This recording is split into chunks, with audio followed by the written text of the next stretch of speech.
So thanks everyone for coming, and thanks in particular to our esteemed guests from Open Space and from planning experts should be enabling our conversation tonight. I will call the meeting to order. This is a regular meeting of the Affordable Housing Commission, June 16th, 2021. 6:05. Okay, just a quick run through the agenda. We're going to start off with a discussion that actually started with the Affordable Housing Exploratory Committee almost a year ago now about the opportunity to develop some affordable housing on the McCulloch family open space. And that's why our guests are here. After that, we're going to move on with the Commission to look at an opportunity to apply for a grant, for a technical assistance grant for planning that the state just issued a second round on. We missed the boat on it last year because we were in the middle of getting started, but looks like we're going to have another shot at getting some funding to help support the plan, so we'll talk about that. And then just some housekeeping to wrap up, and I hope to get us out of here at a reasonable hour. Because we had the opportunity to discuss McCulloch tonight, we schedule a special meeting for a week from today in this place at this time to pick up on the discussion about community outreach that we were originally going to try and also have tonight. So there we are. So without further ado, the McCulloch family open space opportunity. So as I mentioned, thanks to Amanda joining us about a year, in July last year, I think it was. We got an introduction about the opportunity to develop some couple of units, 2 units of affordable housing on the McCulloch family open space.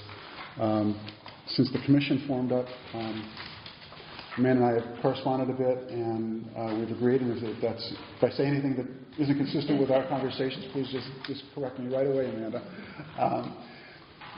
We agreed that this commission, the Affordable Housing Commission, will kind of take the point on advancing the opportunity, and in close collaboration with the experts from open space and from planning and the other stakeholders that are going to be involved. And with that in mind, we might want to, I think it's likely we're going to want to set up a committee to pursue this in parallel with the Commission's work. So while we were in the transition from sunsetting the committee to standing up the Commission, there's been interest expressed by a few parties in actually coming up with a proposal on this. In particular, the First Congregational Church has been in some preliminary discussions with the Habitat for Humanity of Eastern Connecticut. And as we heard from Steve Youngkite at our inaugural meeting, there's some energy around this and a lot of interest. So I think it's as a first step for us, we want to wrap our heads around the option and begin to get a sense of what a successful and feasible proposal would need to consider and resolve in order for it to move forward. And as we learned during our initial discussions with Amanda, there were some questions about the road. There are deed restrictions on the properties that are going to constrain the scope of what could possibly be done there.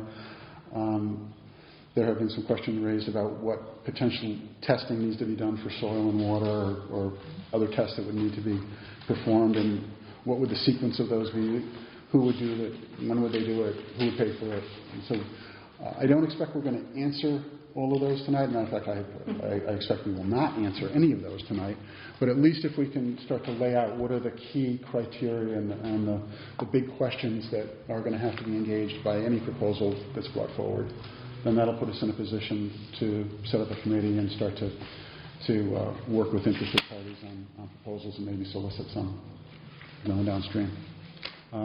The other thing is, in addition to those issues and putting us in a position to set up a committee to engage it, I think we want to have a chat about what the overall approval process would look like and what the sequence of events would be, not just the pre-work, but what would a kind of a roadmap to a successful exercise of the option look like. So again, no expectation of solving all these things, but if at least we can start to line up some of the ducks to move forward. Sounds good. So, with that, and we can just open up the discussion on what the key issues are going to be, and I know that one of the first ones that comes up in just about any discussion I have with Tamara is the interested parties is about the road.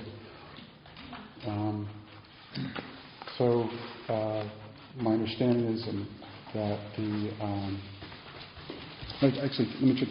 Amanda, did everything I say make sense to you? It does. Based on great memory. Based Thank you. on Thanks to my daughter. I just want to acknowledge and thank Harold Thompson. He and I have worked a little bit. We've had a few discussions on the roadway and requirements and things like this because of, Evan and I are open space, and what we do involves, hiking and passive recreation and things. Harold has the hard job of telling people what they can and cannot do with their land, and if it's buildable or not. So we've talked a lot about this because of the two lots and everything. And I did bring some copies for you. I thought I'd like to share some. We did have a discussion about a year ago. These are the maps. Yeah, I don't know if I have enough here. Sure. We can share them. Okay. Bigger than the ones we have. This was the. Okay. Here's another one. We did this one. They had you that one. When the town acquired.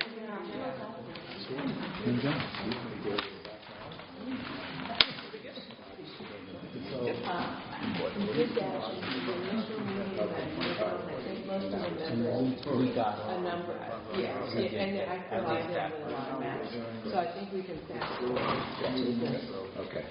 When the town of Old Lyme purchased the McCulloch, portion of the McCulloch family farm last September of 2019, we were party to a number of agreements with the Nature Conservancy that had conservation easements on the property that had developed the two building envelopes. We went through almost a year of discussion with them, location and everything. So when we filed the documents, this map is recorded, and it shows you where the two lots are.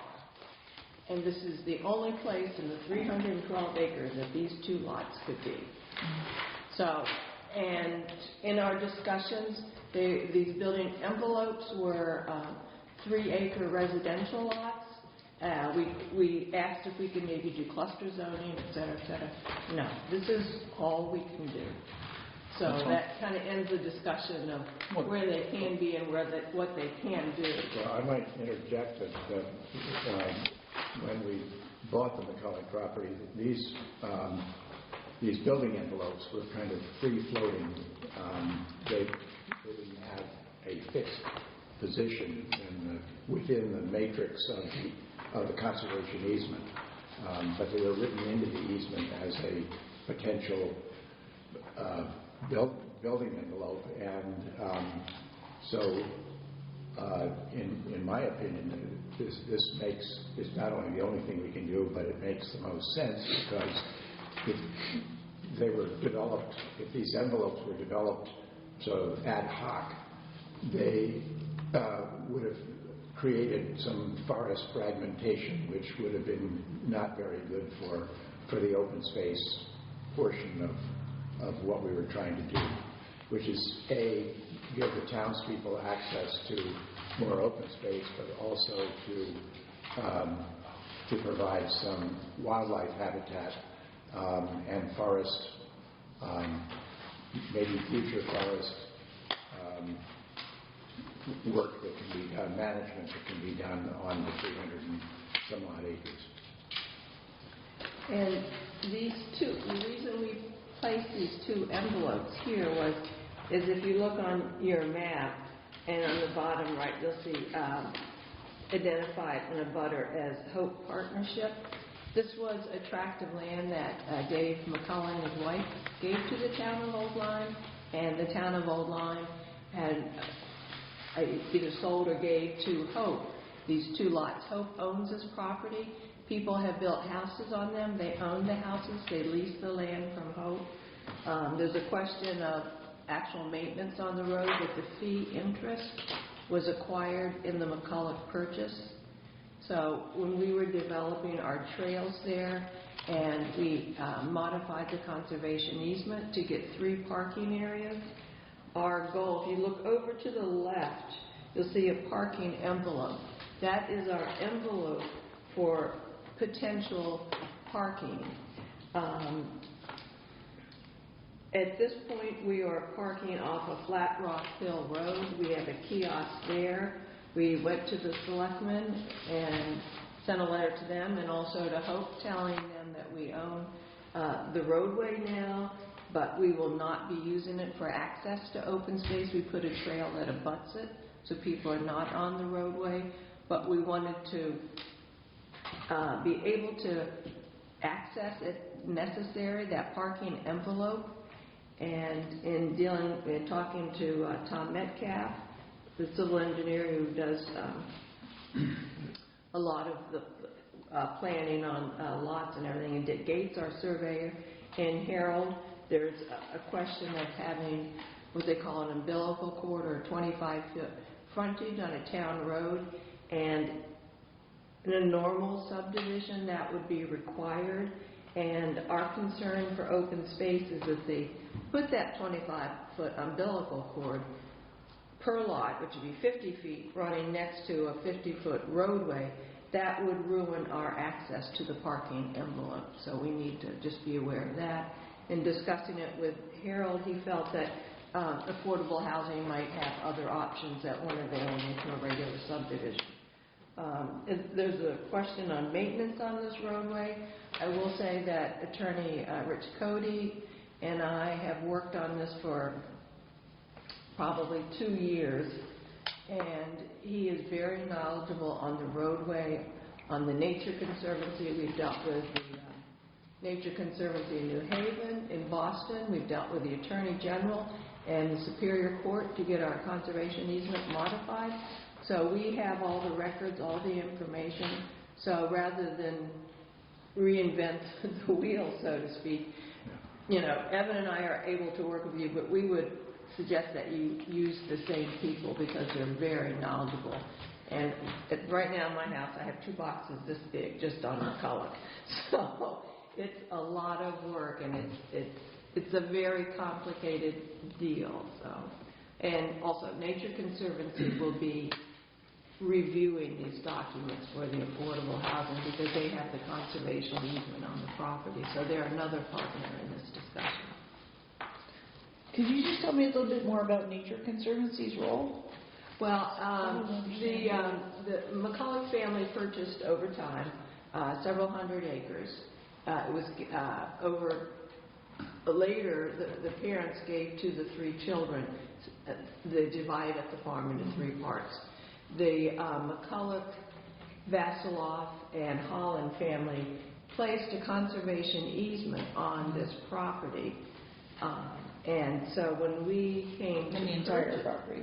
well, there are areas that are excluded. It's a big compound area. But this property in particular. Right, and then when they did the building envelopes, they also have a conservation easement on them, but they have one that's less restrictive, like no bug zappers, no non-permeable surfaces.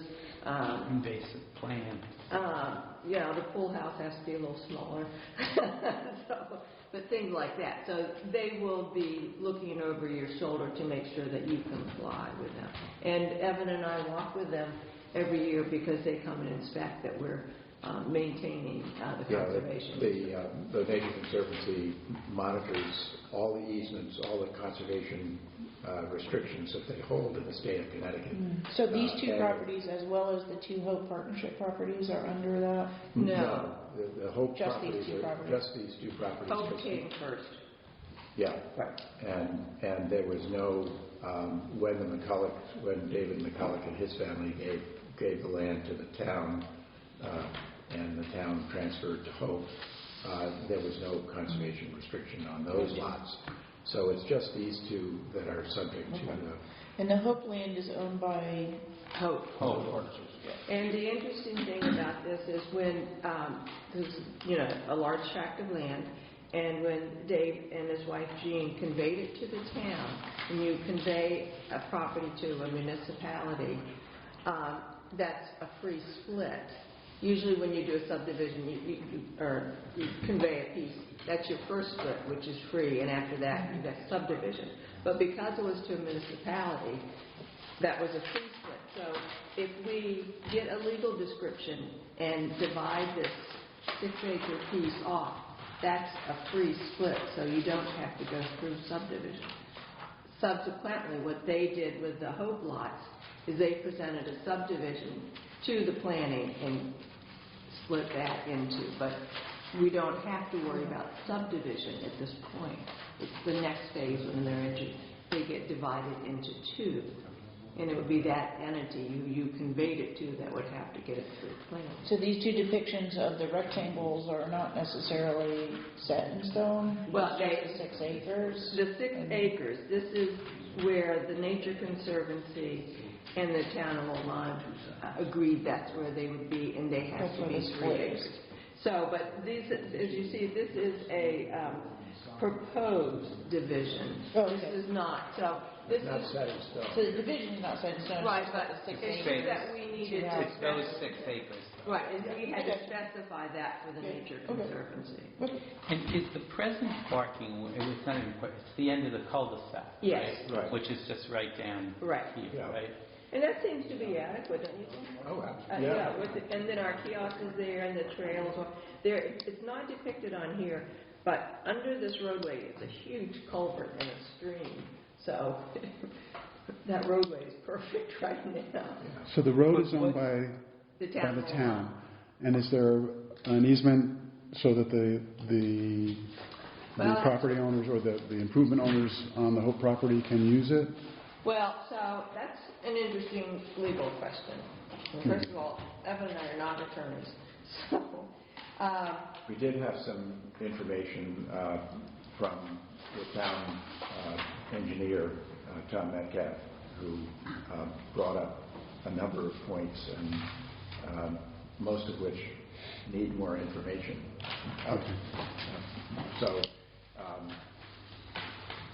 when the McCulloughs conveyed to the town of Old Lyme the piece, and that was in December of '94. They gave them a right-of-way over the strip of land, which we own, the town owns, designated as proposed private right-of-way for pedestrian and vehicular access. And by acceptance of this deed, the grantee, which is the town of Old Lyme, that they will be responsible for the construction of a driveway, maintenance, et cetera, et cetera. So then the next deed after that is from the town of Old Lyme to Old Lyme Affordable Housing Board, which by arrangement is now Hope. And that same restriction was placed on them, was conveyed to them that they would be responsible for the roadway. So one of the questions was that in error that it should have been taken out and the town of Old Lyme should maintain, or is that what was the intent? And it's unclear, and I think you'd have to go back through the minutes and the planning documents to review that. But if they are maintaining it for two, and now the town of Old Lyme that owns the road but doesn't have to maintain it is saying we're putting two more lots over there, and with the open space people are going to use it to their parking envelope. If I was maintaining that roadway, I'd say, hey, I want a little help here. So that's one of your big questions. And Harold and I have talked to, we feel that the roadway is, a major concern on who's going to, address it, who's going to maintain it, who's going to construct this new part up to the new. But do we know if Hope is maintaining it or if it's the individual property owners? I've been up there, it's not well maintained. And I've heard that they put the burden on the two property owners. Okay, well that would actually be better for us because then each. Yes, but it is affordable housing. It's a major roadway, and it's not in great condition. I think. It's just a big driveway, correct? Yes, it's More or for- less. Yeah, but it's for 2 lots, but now you're going to add 4. And So, parking. so there's 2 sub-issues here with the road. So one is the umbilical, the frontage is ambiguous and needs to be resolved. And see if Well, there's that's any if it flex. goes through subdivision as a regular Well, subdivision. This is not a subdivision. Not at this point. Well, no, it's just two lots. subdivision is 3 lots, this is 2 lots. Well, you'll be creating, but once you have the first split out, you have a piece of land, and they're going to be, that's their first split, and then you're dividing it in 2. You still think that that's not a, because they went through subdivision when they did the 2 lots. The Well- first 2 lots, the Hope. Well, the regulations say that if you got 3 lots, it's a subdivision. If you've got 2 lots, it's just a division. Okay. And so there's a difference. That's why planning's here. So when I spoke with Tom Metcalf about that also today, and he is also of the opinion that this is not a subdivision. Okay, good. Well, that would be simplified. But I as- think, that's what the regulations say, and that's consistent with what other towns are And then, also.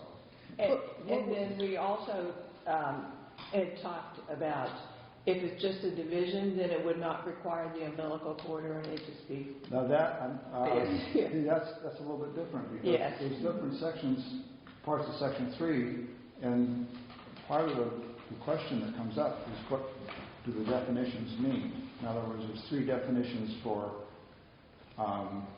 frontage for a lot. It has to be either a state road, it has to be a town road, or it has to be owned by some group or under control of some group. And so right now, the whole section of that road doesn't qualify for any of those. Well, but technically, It's it town is a town It's town road road. now because we've got it in the open space. But it's not town maintained. Well, and you have to take a look at the I know. deeds. You have to That's take a why. look, because I think the deeds said that, the whole partnership, if I remember reading it correctly, that the whole partnership Would was maintain it. responsible for maintenance and everything else, which means that they were responsible for the road and the road was theirs. If the town still had ownership of that road, then I would think the town would be responsible for maintenance and repair. But, so now. But there's a right-of-way that the Well- town owns already. Well, So- when they did the and I have the map here, when they did the division of land into 2 lots that Hope now owns, it is a 50-foot, the space was allotted for, a town road.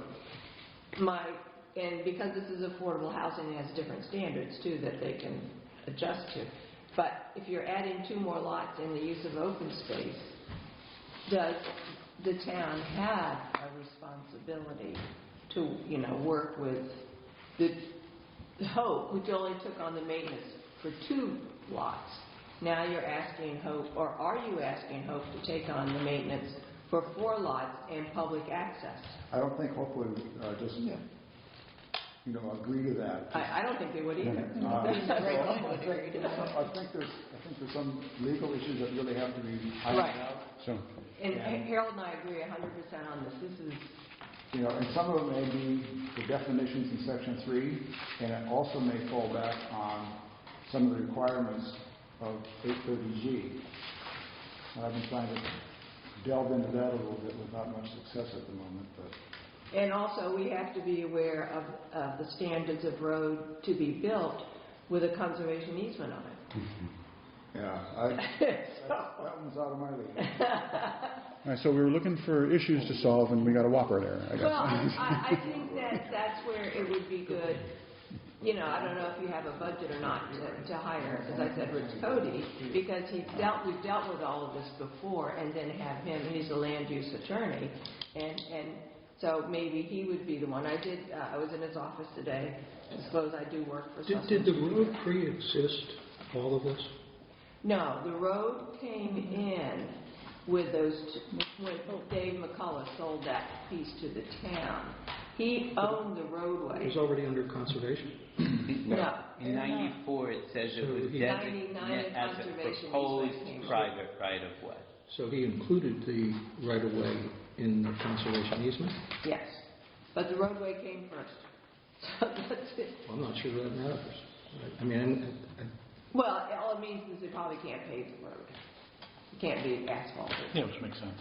Yeah, and it's servicing 4 houses Too much trouble. and potentially some open space access. But we, as we said, we told Hope, we told the selectmen, we kept the access to our trails off the roadway. Our parking is on Flat Rock, so we are not using it other than for maintenance or emergency access for ambulance, police. but the parking, the public parking envelope that you're proposing, that came after the conservation easement also? Yes, because we modified, because the conservation easement, because it was a private party, did not allow for public access or public parking.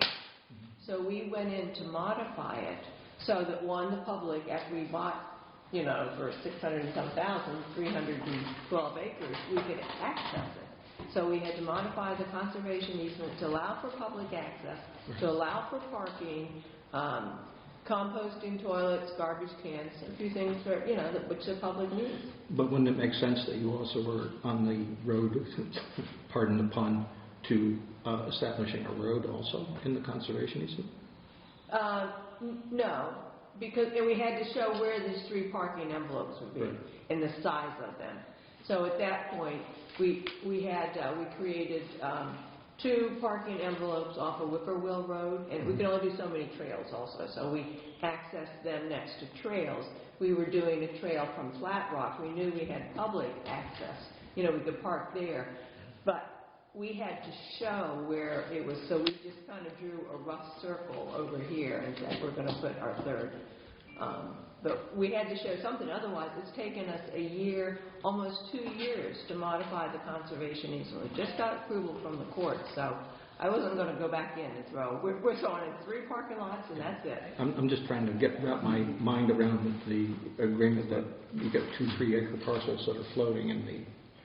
Well, they're not floating That's fine. anymore. The 6 acres are fixed. Yeah, but originally that Well, was that was proposed. because their family owned it. It was private, and if they wanted to convey a piece of property to a child or a grandchild, they could have a building envelope. They weren't getting into, this is a buildable lot. This is an envelope in the conservation easement where my son or grandson could build a house, basically. Well, that raises an interesting question. The land of Gene McCulloch to the north, or as this is orientated, is there any access to that land by the family? No, that is now, this map was done prior to, we own all that land. That's part of the public family open space. It's part of the whole conservation. That's our public. Sorry, I just... Oh, no, that's because this map was done prior to the purchase. Let me do a quick timeout here. Chris, you've got to leave in like 10, 15 minutes? Well, yeah, 15 minutes. Okay. We might want to circle back to the road, no pun intended. While Chris is still here, I want to make sure that we spend a few minutes talking about what testing needs to be done. I know you had some thoughts on that, Chris. So what testing might need to be done, who's going to do it, what's the sequence of events that would have to happen before or after a proposal, what would be done by the town, what would be done by someone who might be interested in advancing it. Well, with any lots, you're going to have to get test holes. Yeah, right, test holes. And that's going to be your first step. You're going to go out there with Ledge Light, with Wendy, and make an appointment, schedule a contractor, come out there with a machine, and dig probably 4 or 5 on each lot. On each lot? Probably, yes, because they have to get what's called the Mabel, like 125 by 125 square. To determine if there's a buildable lot. That's for that zone, correct? I don't know if even with cluster, they still have to find a Mabel. Yeah, in this case, they have to do the test holes. Right. And who would be responsible for doing that? Probably us, the town. The town? Yeah. Well, It's not a big deal. we're going to have to bring, Legislature is going to okay the pits. Well, no, you dig the holes. Yeah, you're going to hire someone. But if you get the town to come in and dig it, the town crew would It's come. not- Well, you can ask Ed to do it. You know, you can make the appointment and send the machine out there. Well, whatever resources Someone's need gonna to need do a it, but the backhoe town would or- be responsible for Yeah, yeah. performing it. Maybe excavator back or something like that. Yeah. And then Ledgely would certify. Yep. Yeah, like Lenny's gonna go out there and perk them and check your depth of ledge, water, et cetera, and make sure you have a buildable spot. That's the first step. And then I would have wetland scientists come out, flag any wetlands, if there's anything there. Can our inland wetlands do that? No. No. We did Soil that for our, science, yeah. like Snarsky or something like that. We used Snarsky in our, one of our parking lots. Yeah. So, But do you have to do that every time you lot? Because I have to say, Dick Gates and I went out there, not that I'm a person, but, I mean, it's beautiful, it's flat, there's no wetlands. You still have to have a soil you scientist? still have to do it. Okay, Yeah. okay. I mean, It's a regulation. Okay, well, I wasn't sure if that was, if you knew you, okay. so once you have those two bits of information, you're going to have to talk to a surveyor, and I would suggest Tom Metcalf, because he's our town surveyor, Or engineer, yeah. an engineer, and have him take that information. He's going to put together a topo map and see if it's feasible. Mm-hmm. And then next step after that is determine a buildable lot. You need to pull the driveway permit, and then go from there. But those are the first steps. You should go to get test holes first and a soil scientist. I'd suggest test holes first. Mm-hmm. Okay, and this would be done by the town. Well, so The owner, We could ask. we'd be paying for it, someone in town, yes. yeah. The town as the owner of Yeah. it, okay. If the town crew What will on do it. average would that cost to do one, Couple hundred, $500 maybe. No. $500 per Each lot? lot, Yeah. yeah. Yeah. But The it's- soil scientist it's is machine about time. 500, because that's what Yeah. he charged us, Yeah, Snarsky. yeah. And he'll do both for 500 probably. I don't know, I'm not quoting prices, but, and you got to figure out how you're going to get a backhoe up there. Well, yes. So it might be more than 500. Yeah. Well, it's Might be a whole 500 per day. lot So per you can- test. so you figure $1,200 for $2,000. test holes. However long Wendy keeps them. So if it were not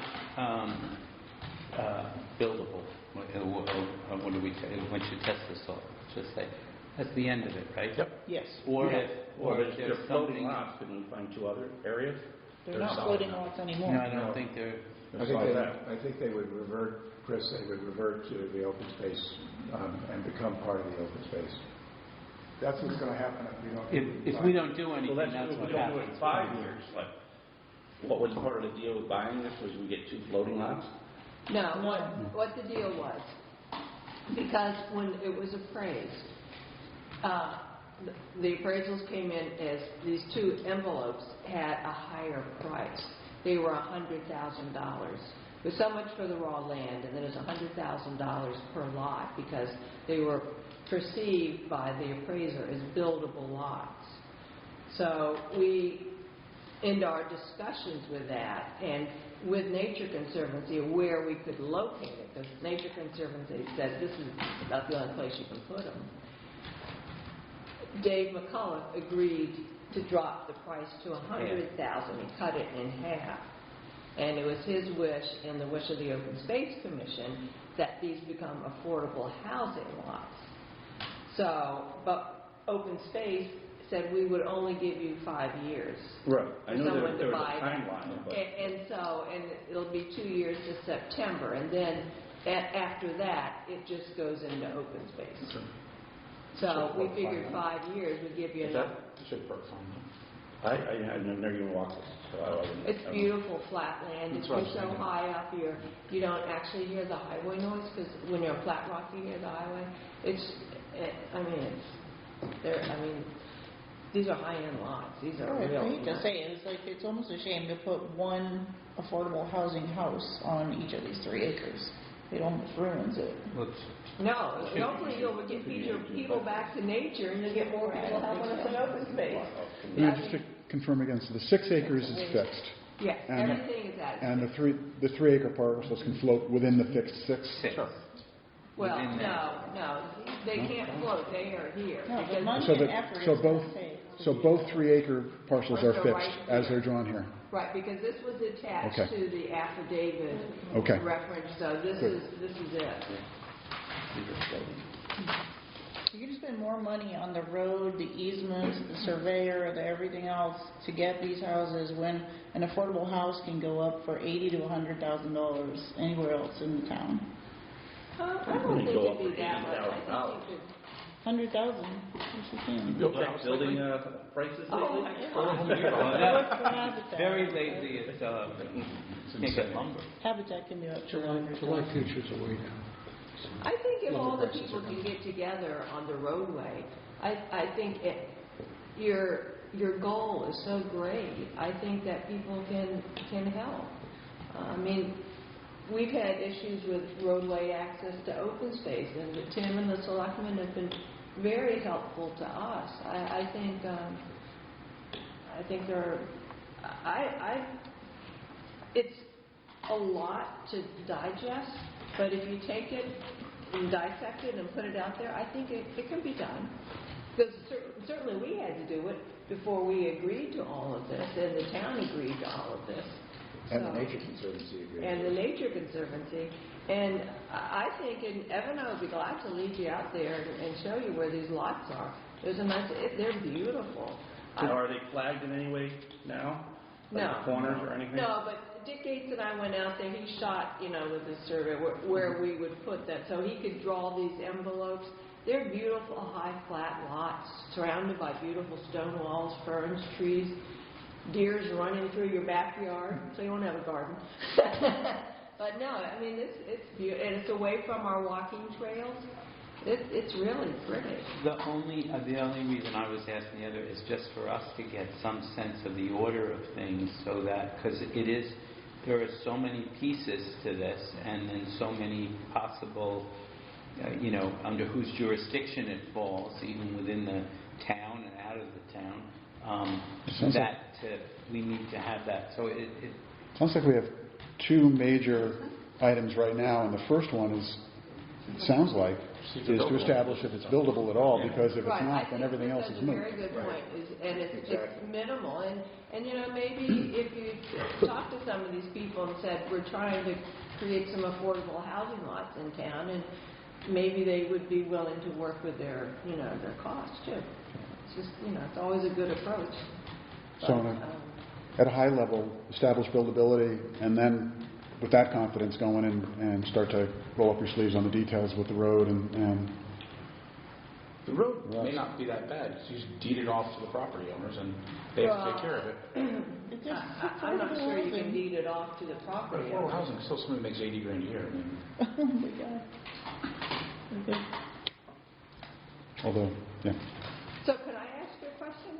So now that we have an Affordable Housing Commission, thank you all for serving on it, is this going to be the vehicle for other affordable housing lots in town? Are you going to be like a housing authority to monitor, to check when they buy, they sell, the income limits and things like that? Or are you going to delegate it to other people?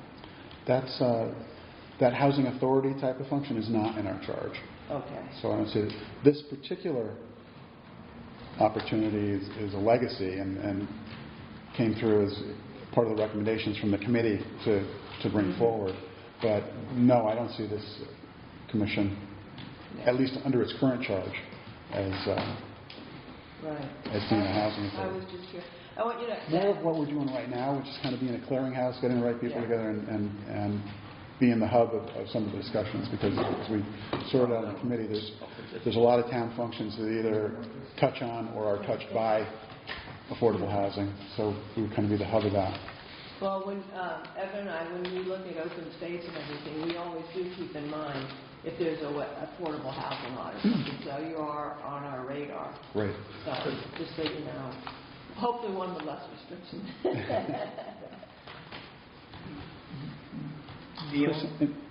Go ahead. Anything else from the... I would start with that. I would start with that first. I would see Wendy upstairs, or Patty, and tell her you want to get an appointment to get some test holes done. Maybe you can talk to Ed Dante, see if you can get a machine up there. One of the town guys, if not, you have to hire her out. Do we have to go through the Board of Selectmen for that first, Yeah. for approval, right? I would think so. Yeah. Well, I mean, we don't have a budget, so. Yeah. I mean, what do you have for a budget? We only administer it, so, and what our charge works through the Board of Selectmen, so yeah, we'd have to come, For money. yeah. Well, I don't know why we wouldn't start with the town for obvious reasons. If the town owns it, then, Yeah. yeah. Find out if it's worth something. Right, and then Exactly. we'll move forward. Did I the agree. appraiser do any tests at all, or he just? No, they just came out appraisers and don't do tests, do they, Chris? No. It may be Title something. judges don't either. Lots of assumptions. Is there any, I was just looking at these questions that you had raised. Is there any way of checking some of these things? Like, for example, because the lots are owned by the municipality, is there a requirement of planning board? It says subdivision here, which is not a subdivision, but would it need that approval? Like, there were a couple of questions that you raised in here. Well, that's why Harold, I called Harold.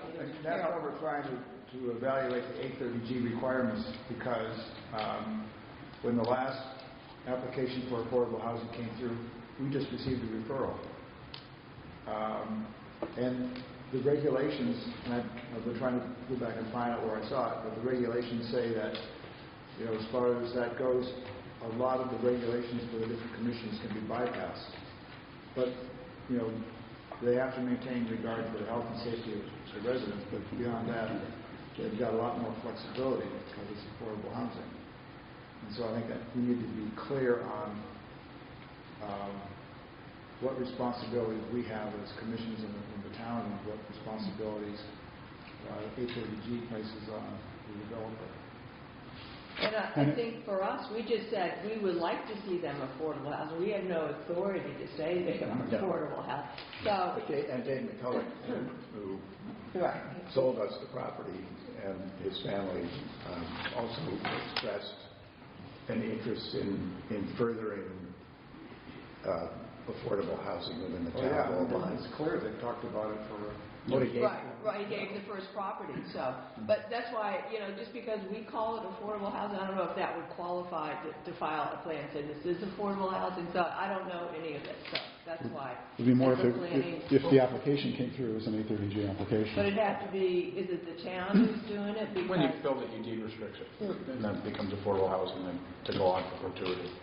And there's an Right. affordability plan associated with So it. if the town owns the land, and then they lease it out to the developer to build a house, and the... Well, they lease it to the end user. Sell it. So, or well, in the case of the McCulloch lots, they gave it to the housing authority, which became Hope. eventually Hope. Right. So then it became part of that, so it's not necessarily a deed restriction, it's on the town's part, it's the next party up that acquires the title. So that's why I think you've got to have legal advice and planning advice to figure this all out, Yeah, I think to me, the legal issues are the big ones right now. Yeah. With what are our options, and then looking at the road and all that other stuff. And so part of it was even for the section of the zoning regulations, section 3, they talk about the definitions of streets and roads. And so, at some point, we have to find out, talk to zoning or talk to the council and find out if there's some things that we can do to kind of lift some of these requirements for affordable housing. Harold, do you see any of those questions as showstoppers? So the buildability of the lot, that's a potential showstopper, right? I think that's... So if it's not buildable, do you see any of the questions you're raising as potential showstoppers, or just things that can be worked through? I think the thing is about the frontage for the lots, and so that road issue is going to be a problem. So if council comes back and says that we can't extend that existing road, what are the options? Do we have to widen the existing one, or do we have to make some adjustments? I think that can be a complicated thing, but I think it's something that can be resolved. I would like to think it could be resolved. Well, Harold, the original subdivision, the original division that went in for those 2 lots that Hope owns, that roadway ends right there. Yeah. So that's why we put the two lots there, so they could access the existing road on that original plan. So they don't actually have to... So we don't have to extend it up. That roadway is there on the plan. So we did Yeah, it. but the whole thing is that, again, by the definition of, Right. But I'm just saying, we're not extending the road, at least it's the existing road that we're working with. yeah, okay. But then, Howard, because there's 4 there, then does that become a subdivision de facto? Because No. there's 4 houses? No. Okay. Two different owners. Any other questions before I leave? Not off the top of my head, but it's Okay. really helpful with you. No Paul, thank problem. When's your next meeting, you think? 23rd? you. Next week. Next week? Okay. All right. I'll try to leave. Great. Thanks, Chris. Thanks, Chris, for your time. If anything comes up in the rest of the discussion, I'll So can we circle back to something Jen said? When we talked about the driveway, John said something about deed it or whatever. And I think there's something to be said for the land. The land is the affordability portion of it, in my opinion. I don't believe that everything leading up to it also is. That's different. It's subjective. But so I think the land that the homes are on is the affordability portion of it. That doesn't mean that they couldn't be responsible for their own driveway or a shared driveway or shared road. Anyone have some thoughts? Not if you make $80,000 a year, but that's, I don't know if that's what we're shooting for. So I guess the definition always comes back to what are we talking about as affordable, and how are we going to find which homeowner gets this glorious lot? Well, I mean, I don't think we're even at that point, but I mean, you have the If responsibility. you make $80,000, you're really not looking for affordable housing. I disagree. Well, no, But I also think it's important that they're also responsible for their own property. And Yeah. so the idea that they move into these 4 walls and they're not responsible for anything that happens outside of it is unrealistic. And we should also see what the history is with the other two that Hope has. Are the people taking care of it, or so? There's some, And that's some, I don't know if you have a friendly with Hope or not, or... I know somebody, but somebody else commented earlier that the roadway is not that well taken care of. But I don't know. Again, we don't know whose responsibility it is. Well, I think it's Hope, and It it turns turns over to delegated, but when you had 2 more lots and public access, Right, that's a lot. I think in reality, Anybody. it's been has to taken be care of by the town. homeowners, which... that's what I've heard. I've Yeah. gone up there, so we were very sensitive to that, and we Sure. sent, as we said, a letter to Hope saying Right. that our trails, that there'll be people walking up there, but our trail is off and we are parking. But, and the selectmen, we sent a similar letter to them saying that, this may become an issue down the road. We got the town attorney involved reviewing it. But I mean, I think now that, do you see increased traffic in that area now? I mean, I see a lot of postings online that people are accessing the land more now. The more access people have and the more open space we have, the more the town needs to step up and maintain, this particular roadway. Because, if I was a homeowner and I had people traipsing up there all the time. Well, we're not traipsing up on that roadway. You don't use, that's not part of the... The town takes care of Flat Rock. The parking is Town takes care of the Oh, I town. know, Flat Rock. parking is at the cul-de-sac, and then the trail goes off the cul-de-sac. There's a Not on the kiosk. roadway. It's not on the roadway. Right, so people are not walking on that road. Well, I'm sure there's some people that are. You If can't they're lie. just taking, yeah. But no, we have marked our trails, we have marked our trail maps, we have a QR code, everything is on our trail, our parking is on Flat Rock. We are not advertising access to that roadway. I rode up on the road, and I didn't want to keep going. I wasn't sure how far I could go. I don't know if it was the end of it. I didn't really see if it was. I'll go and check another time. But right now... I would suggest you walk parallel to it, and once you take a left, it's a sharp left, onto our, to the red trail. Then you can see, it's like a gravel driveway, and then it goes off like this, and then one continues up, and it's just like going to someone's private driveway. So it's... I was just past the 2 houses. Okay, the roadway, it does not go all the way to the up. The No, person who, the second house, he only maintains a roadway up to his house. Why would he maintain Which a makes roadway sense. up to nowhere? So, Okay, so it kind of just ends yeah. right at that at that person's Yeah, but all drive. that stuff that you see is on his lot. Yeah. So we already surveyed that. Because that was a... I just wanted to have a sense to get, I have no idea. But it's like going down someone's private driveway. That's like in line, they maintain the road themselves. I live a quarter mile off the road. I maintain my driveway. Yeah, my driveway's 2,100 feet. Yeah, so yeah, I mean, it's not like, I mean, that's lucky. And even in the best case now, the current situation is there's one owner, which is Hope. Originally the town, then deeded to Right, Hope. that's it. And now we're going to get in a situation where there are multiple owners Potentially. using that same roadway, plus the access requirements for We want to make sure that we open space. have it's- those rights. Wait, does Hope own it or does the town?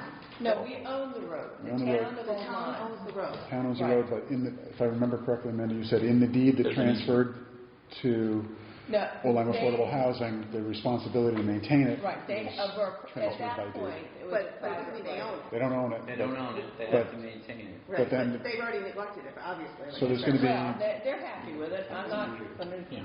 there'll be multiple parties, whereas now it's just the town and Hope. Now there's going to be Well, it's still at least one other party involved. So we may in it. have to So it's- renegotiate it. Yeah, it's going to have to be clarified. Something, yeah. Have you approached Hope? Not yet. Okay. We're just trying to Oh, understand what questions to ask at this point. We wouldn't know what we were approaching them with, Right. in a sense. Yeah.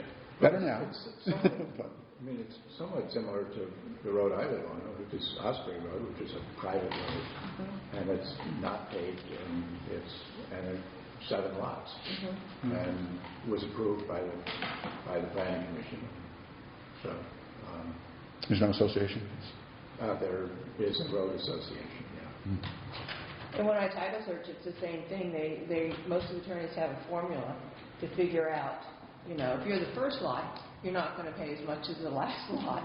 So, you pay a percentage. So it's worked out. It's done all the time. Yeah, I don't think it's as complicated as, it's a driveway agreement virtually. Yeah. So where I'm going with this is that if it's not a showstopper, then Right. This isn't a showstopper. then step one is establish whether they're buildable or not, Yeah. because that's a showstopper. And in parallel, we can go do the research, look at the attorneys, and see what the solution space might look like for the road.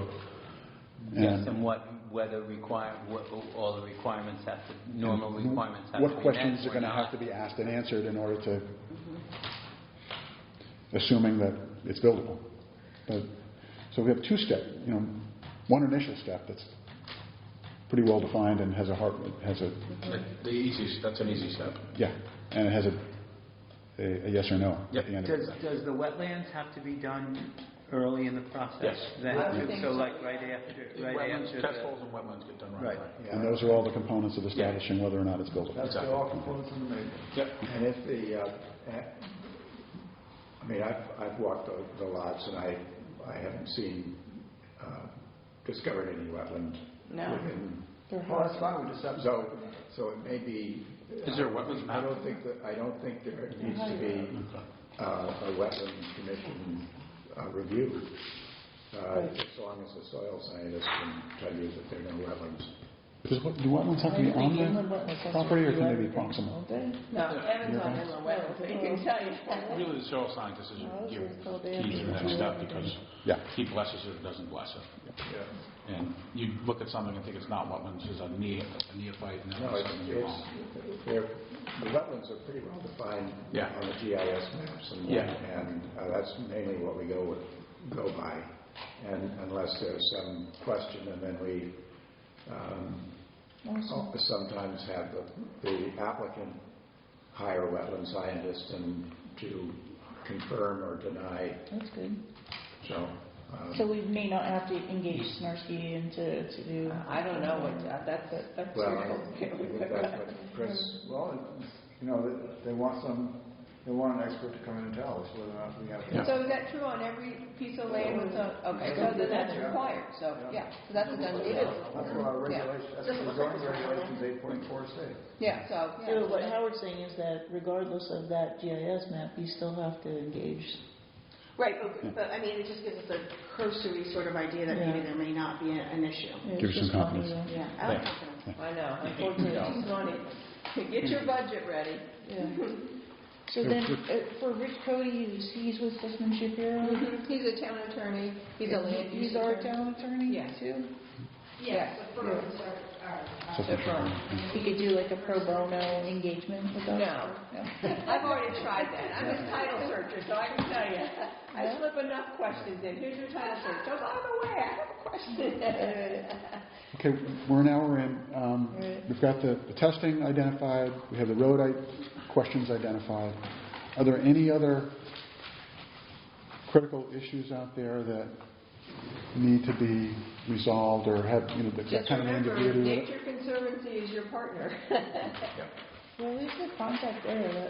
I would say Sal Peregrino, Dave Dunbar, Hans Gumbar, sorry, and Hans in Boston. But I would reach out to Evan or myself because we deal with them a lot.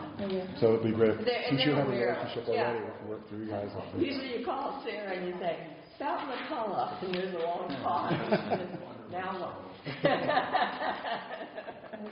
Those little envelopes bounce back everywhere. But they're very familiar. They're very easy to deal with. They come out on anything.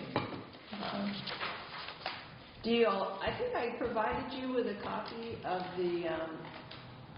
the restrictions Yes. on there. Okay. And their maps are filed, and then our map is filed when we filed the affidavit of fact, making them part of it and saying those envelopes could go, and that's what that map is for. And there's absolutely no way to put more than one house on each of these lots. Absolutely not. We tried every which way. We tried cluster, we tried everything. No, that's it.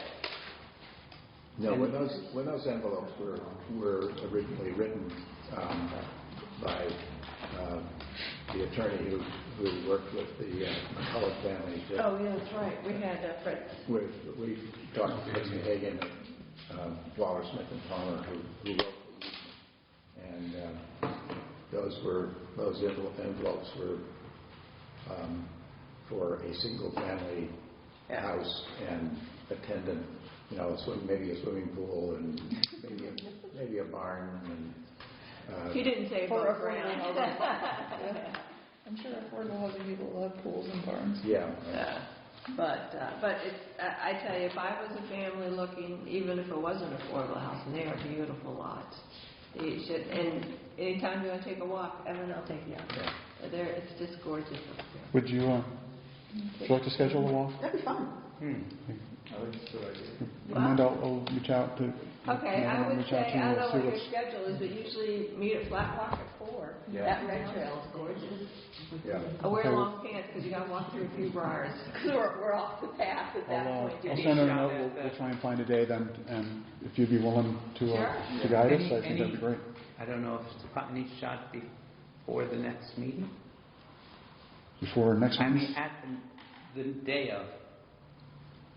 What day is that? On the 23rd, a week from today. Or the one, or the For the July meeting? Just a thought that it's. Yeah, a day that- sometime between- And if you're talking 4 o'clock or 5, if you made it whatever. We could and then adjourn to here. Yeah, because it will be a meeting. If we do a walkthrough as a commission, it's a meeting.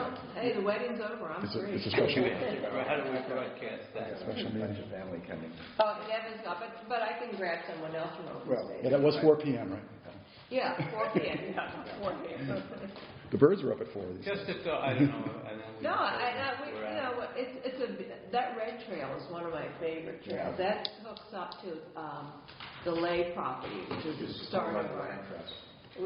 start of our crosstown trail, and it's just simply beautiful on there now. It's just big, wide, like old wood roads.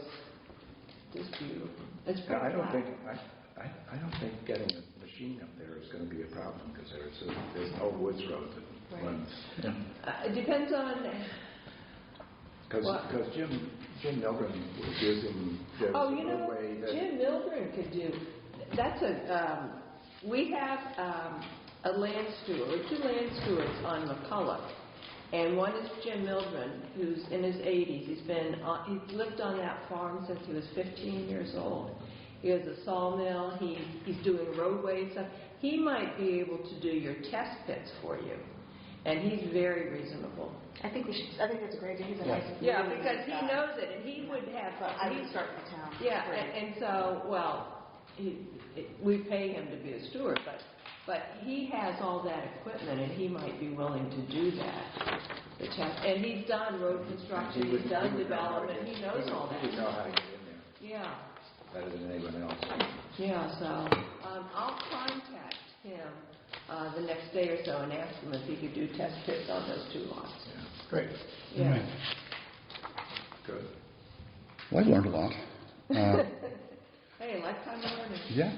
Let's talk for a minute about moving this forward. So one of the things I wanted to talk about was setting up a committee of this commission to move this kind of in parallel, and then kind of come back at intervals and report to the committee. So obviously, based on this conversation, the first step would be to make arrangements for the testing. I think that's probably comes first, and then what we should do is set up a building committee once we have a green light. Once we have a green light, and that'll be That's for a week or two, whatever. that would be We may in need to have consultation with the Board of surveyor Selectmen. Go out and flag it so he knows where these lots are. Okay. Yeah. So there may be another a cost, and Dick Gates would be good because he's been up there 9,000 times. So he could just, and we may have some flags out there because he did that preliminary survey that I gave you. He may have some existing that can go and just, put the pink survey tape. Yep. So Jim could do so you probably would have his expense. I think you would need to, then it might be good for you all to see too, if he flagged it where these lots are. Because rather than go But to the that's top of after we find out if it's buildable. Yeah. Yeah, so Well- I would see the sequence of events being, we want to set up a committee to take these first steps, and hopefully the answer at the end is yes, they're buildable, and we move on. And then there would be a bit more research, and then I think, would envision there'd be a phase of soliciting and fielding proposals, yeah. and then we'd need to advance a proposal to the Board of... What we might need to do is get Dick Gates involved and do the whole test holes with Dick sort of. Well, Dick's Dick's going to have to mark where the lots Well, are. usually he'd go out and he You would. have to bid it out. You got to make sure that... No, we're under the bid price. Exactly. And, Somebody mentioned Tom Metcalf too. but Tom doesn't do the survey. He works with Dick Gates. But Chris had to go out with Ledge Light, so he said that No, you're the... going to go out with the town, like the sanitarian. They're going to look what's in the hole. You're going to Right, need somebody to tell them where to dig the hole. I understand, but Chris said that survey was after that. I wrote down all of those. Right, except that you can't go out on 300 acres and just dig holes. You need to be able to say the These are- 3-acre envelopes are here. Well, how accurate is this? I was going to say, they can't figure that out from that? That is the proposed map. So Dick did that map, so he can find his survey points So he would use. and flag it for us. Okay. So it would be minimal Great. to do that. But then Jim Milgren could come and then do the test holes, but he can't go out, and I can't say to him, well, behind those 2 houses, and then keep going 600 feet. Well, no, usually you have your surveyor who's actually going to do your septic plan go out to do the test holes, so it makes sense when you're getting something approved. Yeah, all he's doing is just telling you, these are the 4 corners of the lot. No, what he would also tell you is, I suggest we put a hole here, there. Yeah, I mean, I've built a lot of houses. Yeah. Tom Metcalf and Dick Gates work together. Fine. I just say, do what So you we'll reach guys out to got to do. Dick Gates. Yeah. Especially because Gates did them. And Gates probably hasn't. their prices they have been more than generous. My guess, he's got the topos for this, if he did the original surveys. He did the original survey in 1999 Doesn't matter these days. when it became the Nature Conservancy put the easement. He's done every survey. He's doing a survey now on the Vassiloff piece because that's getting ready to be sold. So he knows that like the back of his hand. Which is nice because he'll already have all the data. Oh, he has all And it'll make it a lot very less He expensive. PDFs me all the time, these maps. So. And I think when I send them to you, those are his PDFs. Yeah. So. And everybody has those. Yeah, so, he's very fair to the town. So, can we get a couple of folks together, just kind of capture what we just said? Sure. What is the sequence? And then get the ball rolling on the testing. We're going to need to, because of the funding, I think the first step is going to be to write down what the steps are, who needs to be engaged, just get some sort of ballpark estimate on what the costs are going to be, and go to the board. We're going to have to go to the board of selectmen to get some funding for it, and get a green light there. Remember to include the attorney's fees in there. Yeah. You need me anymore? We always. Yeah, I know. But for now, thank you. Thank you very much. Yeah. Thanks, Helen. Do you need us anymore? Well, great. One question would be, so if we do set up a committee, would you like to have representation on a committee from open space? Or would you be happy with happier with a dotted line and staying in? I think we'd like to be apprised of what you're doing, and if you have any questions, you can certainly reach out to us. Well, that's no doubt on that. Yeah, but I don't think we need to be on your... Assign someone from the open space. No, but you can always email us at, what are the contacts at TNC, or what's this, or what's that. No, that's Yeah, great. you know, Because if you did, I'm wide open to that. If you'd like to No, have a I seat think on we'll it. have enough committee. Have enough? Yeah. But I will keep next Wednesday at 4. I'll put that on my calendar. And if you want, I can send an email tomorrow to Dick Gates and to Tom Metcalf and ask what they would charge to come do, mark the 4 corners of the lot to the Jim Mildren. Now, that's Jim Mildren. He doesn't do email. With the test hole, so you could have a price. Good.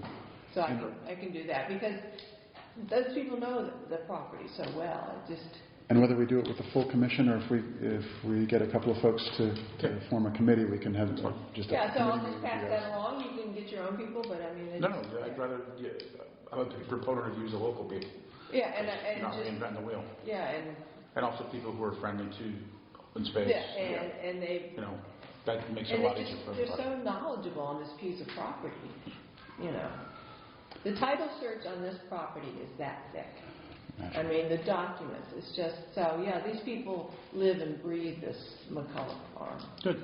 So that's why it's so nice to work with them. So I think step one is get that under our belt. We just have to figure out how we're going to pay for it. That's going to be a top task, Tom. So we have a full commission meeting. We're going to have a special meeting of the commission next week at 6. Sure. Now, we have some agenda items for that. Do you want to get together before that, just to talk about with a subset of the commission, just to talk about, would 5 be feasible for folks? Is that too early? What we're going to do the walkthrough at 4. I don't know if we'll get the walkthrough done. We probably... Okay. You might want to wait to do walkthrough when Dick and Tom have the survey marked, then you can see your And we'll see where it's at. Yeah, that might be a better idea. And we get the cost and bring it up with, Chris or Tim next meeting. Yeah. It gets awfully sort of amorphous when you don't have survey markers. Oh, yeah. Yeah. And it's easy to lose your way. So I'll find out when that, and then I'll try and get a ballpark from Jim Mildren on the test hole. I don't know how many test holes they need. 5 Chris said 5 for each, 5 per so lot. 10 altogether. Oh, 5 for each lot? Yeah, Okay. it's usually a couple $100. If these Okay, guys- well, at least I know how many to say. I need Yeah. 5, Jim. Yeah. So, okay, well, thanks, and good luck. Thank you very much, Amanda. Again, so that's just Okay. 2 sessions you spent with us. Yeah, anytime. Thank you, anytime. Evan. Thank Thanks, you. Evan. Thanks. And it won't be the last time, I think.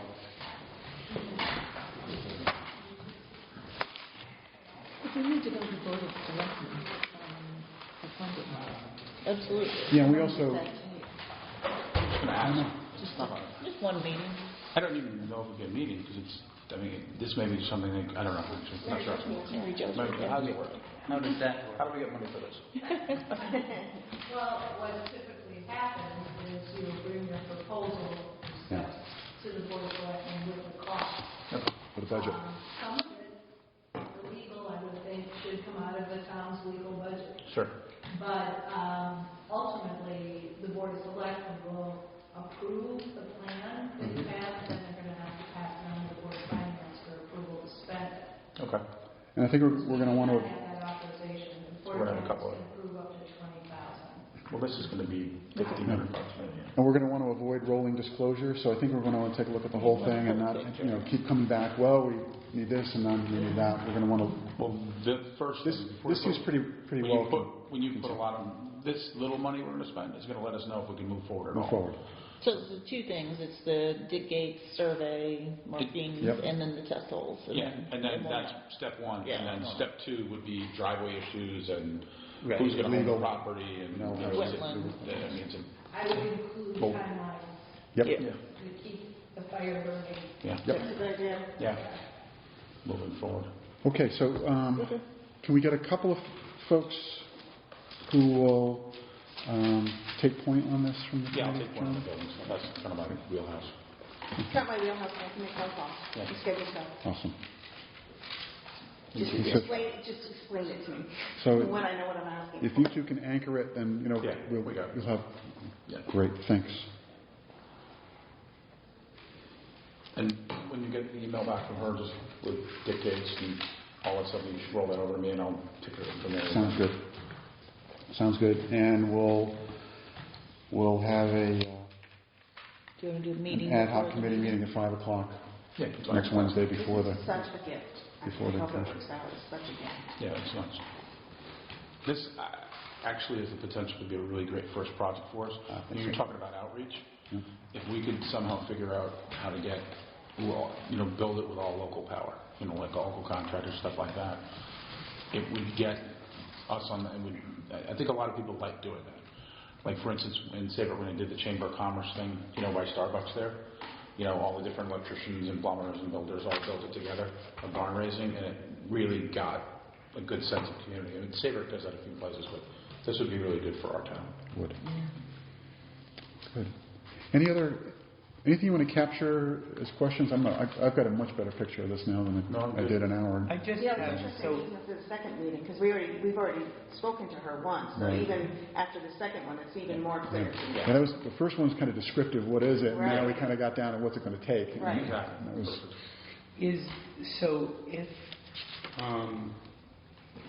is the objective to interest someone to buy these No. first, or because in the notes, it's then the town would recoup the $100,000 my sense is that that they spent. So Oh, that okay. I said I don't know if I was missing stuff. So is that what, when we're saying looking for people to do, the town is not going to be the owner of these? We haven't decided that, have we? No. we haven't, but my understanding is it's a- that's the direction that has been set, Okay. Is that, Is that- Joe, is that your take on it? Yes. that it would be sold. That it's sold. So it'd be sold to the end user or sold to an association? No. Like you said. Because they do, if you deed it affordable, you can sell it to the end user. Right. But From the board the of question is what, Selectmen and actually. Or sell it to a developer that would then Because parse it out. they're gonna ask for their money back on us. take it downstream from If we there. don't, if we don't turn this over, they're gonna ask for that money back. Okay, okay, I get that. So would it be unreasonable for us to say we could sort of avoid that sale by raising $100,000? $200,000. I don't know. I mean, I don't know. No, it's 100. No, it's 100, right? 100. 50. Why would you want it? I guess that. Yeah, you want to be a Why would you landlord? want it? Because I think that the townspeople are more supportive of a town-owned project than Habitat or Hope or whoever else does this sort of stuff. And so, to John's point about a barn raising and community involvement and a really feel-good project for the town, I'm just saying, is that off the table? Is that not even an option? Well, I don't think anything's on Nothing's the off the table, table. but I also don't think if you did sell it to say, oh, that you couldn't have that community involvement either. So my reading of the documents was that there was an expectation that the $100,000 would be recouped. So what do we recoup off the first two lots? The first two Hope lots, right? Or this was bought separately? They're separate. Those are Yeah, separate. that happened right at the. Okay. We also don't know if we sold Hope. those lots, or if they were just... Those are given to Old Affordable Housing. Do we know if they... Oh, so they were given for one. Old Affordable Housing, Did which they both buy those? was subsequently absorbed by. Or Well, yeah, when it dissolved. They, Oh, the took money, off, yeah. my understanding is, Old Lyme Affordable Housing became, Hope. it turned everything over to Hope. So Right. they have our money, if you will. So they should be actively involved in this, I think. They have a lot of our resources. So I think that's a good, we should leave it as a good question to clarify. So consistent with Bill, my reading of the documents was that I read in that there was an expectation that the 100,000 would be recouped and put back into open space. And if it didn't, if this project didn't go forward in any way, what would the land would go to open land would space, just- part of the larger... would merge into the open space. And then is there any other and then the town just bought it? Right. Well, town vote. Good, okay. Thank you. Good. That, I think, is clear. If nothing happens, then in September of 2024, that 6 acres merges in with the rest of the 312. Yeah, which makes sense. What, Yeah, I mean, if the town does want to get into the business of owning it, and like Lime does that, right? Right, Like, so yeah. Lime owns the land and they lease it to Yeah. whatever. And if the town wants to get into that, you have to think about selection criteria and They need a all housing kinds authority. of things, and the Definitely. definition of what affordable housing is, and all kinds of other criteria that need to go on. So That's kind of what we're that here needs for. to be a management, like you were saying, there's no housing authority, but Right. there needs to be some oversight. Well, I don't disagree with that, but I mean, I think Lime's able to do it, and certainly we Yeah, should be able to... No, I'm not saying there's not. I'm just saying No, we it's need to be affordable housing. cognizant It's kind of what of we do. that. And one step at a time. I mean, Exactly. yeah, but we already clarified that that's not our remit. It's right not in our now current at the remit. moment. Okay. So, Okay.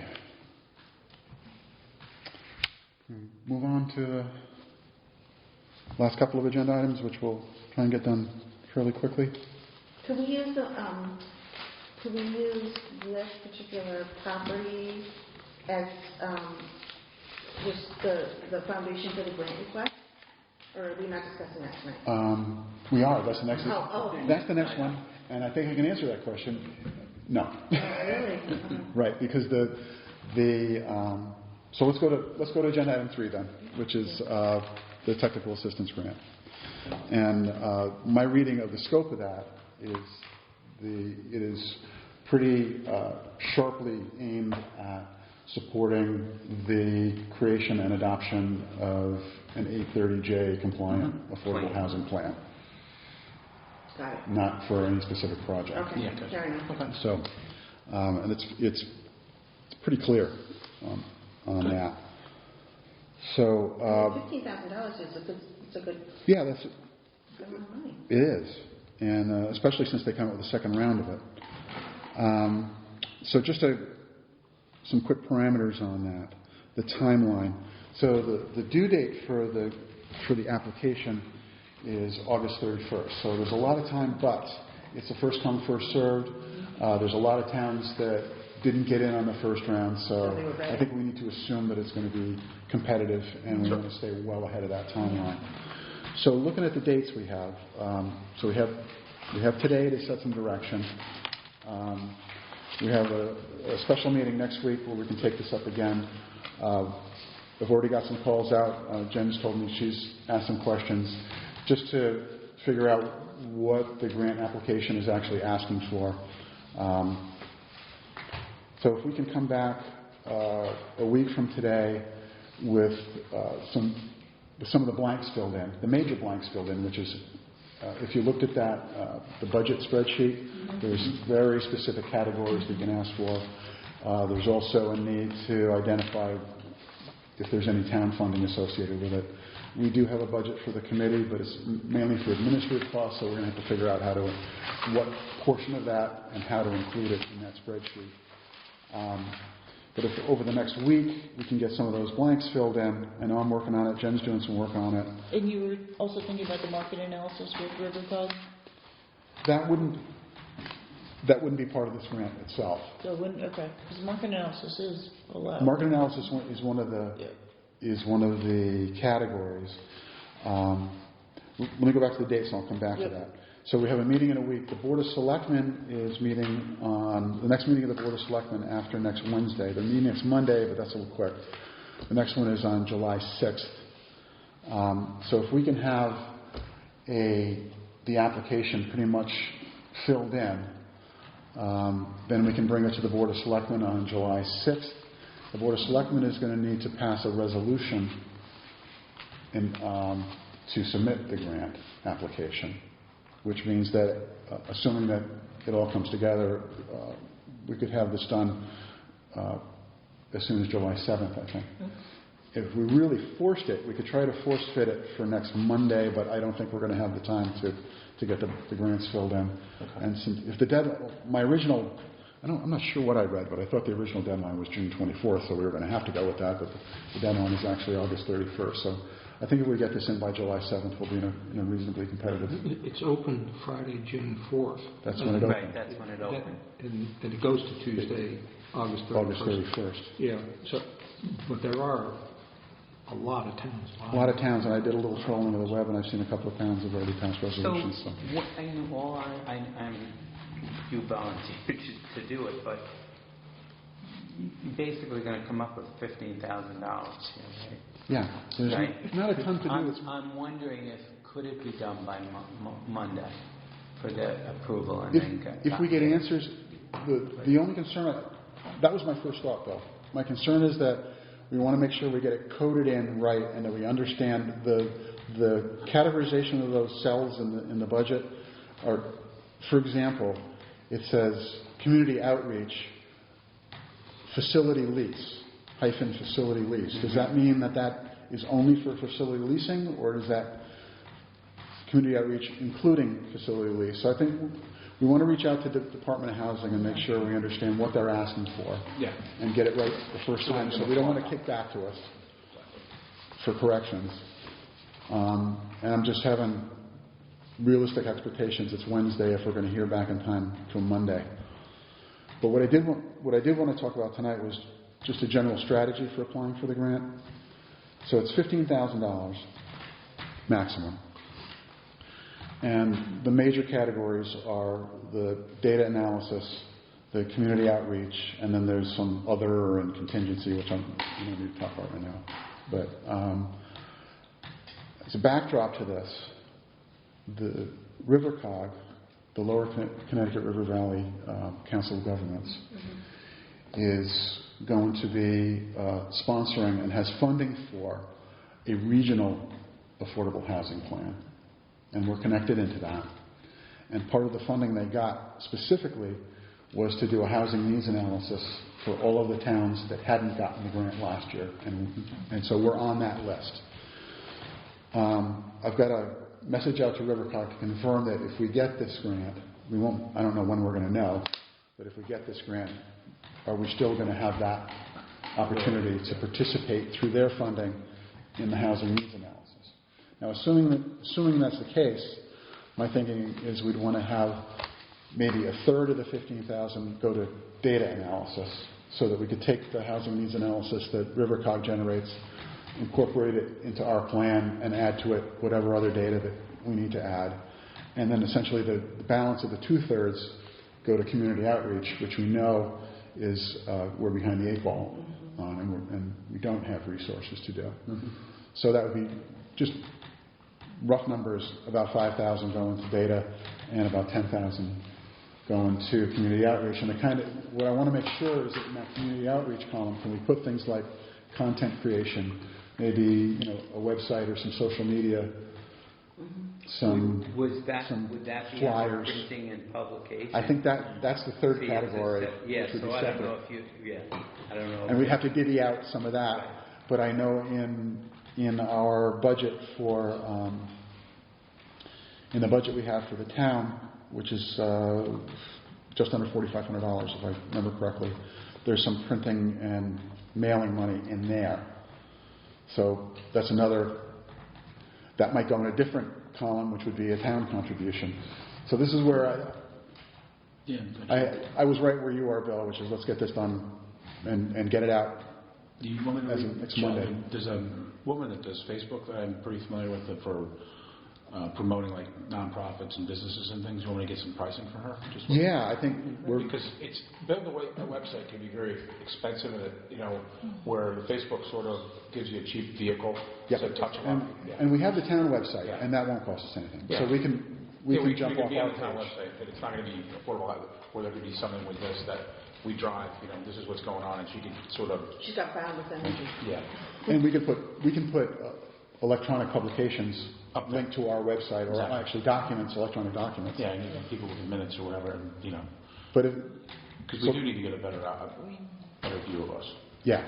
So we just open that for discussion. Is that kind of emphasis where primary emphasis on outreach, secondary outreach, secondary emphasis on data, assuming that we're getting good data support from Rivercog. What would you envision the data analysis piece to be, as far as, so Rivercog's going to hand us some information, and do we need like consultancy support or Michelle Noren, or like what are we talking about?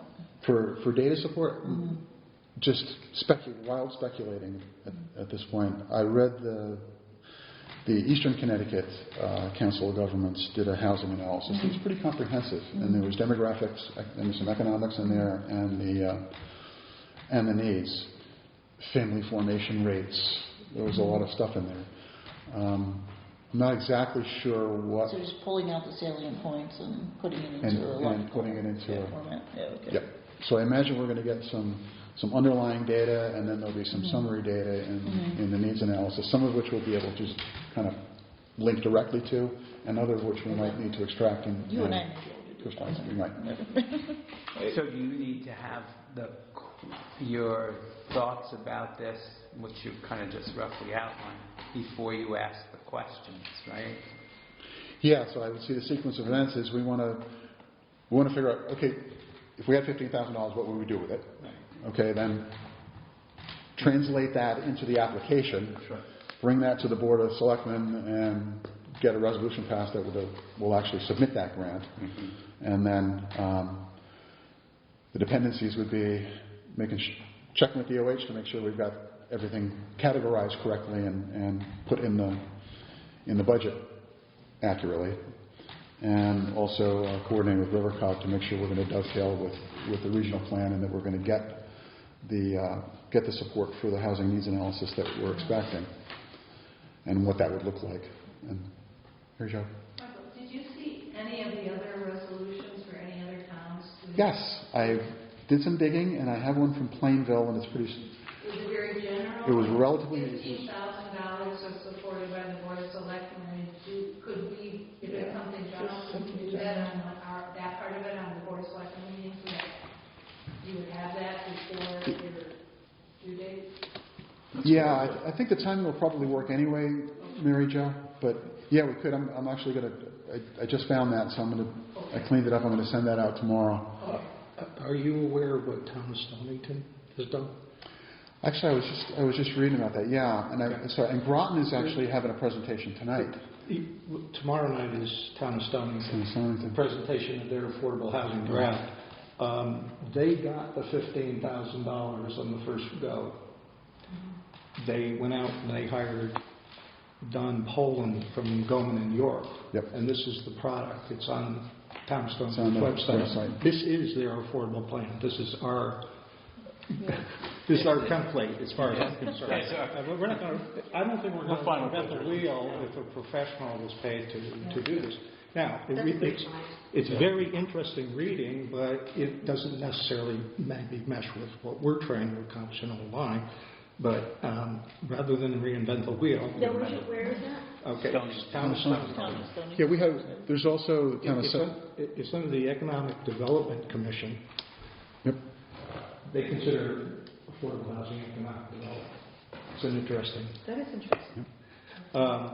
So they've gone through that process, and then obviously they awaited this fellow's report. I mean, he presented it in draft form, and it's on the website. We also have the Town of Salisbury, Essex, and we have the committee report to draw on. So I agree with you completely, George. Actually, putting the plan together is an assembly process we probably don't need a lot of consultancy help on, but actually bringing that out to the public Right. is where I think we could really use the help. That's what struck me, is this is readable for your average citizen to understand what the town is trying to do and why they're trying to do it.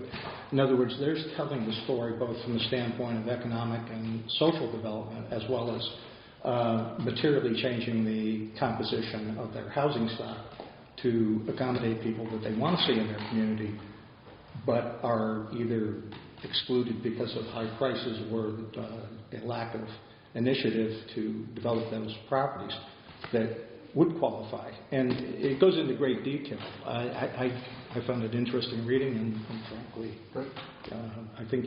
Excellent find. Yeah. And I wouldn't be surprised if you might be able to find the actual application for the $15,000. Figure out what they budgeted. Right. Not that I wonder, given all those comments, I wonder if maybe we could meet the Monday deadline. Now I'm getting worried that we'll be behind the 8 ball if we wait another month. That's what make a generic resolution. And if it's a generic, and if it's a generic resolution that we're able to get through, then maybe we have a little bit of time in between Monday and even the following week to actually submit the application. So I saw the just from a process standpoint, I found the one resolution online.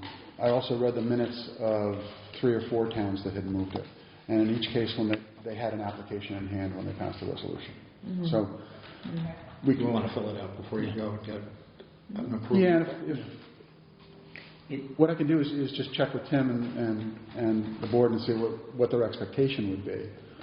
But I'm just afraid that time is really of the essence here. That if we wait too long to finesse this, and my favorite expression, don't let perfection get in the way of the good.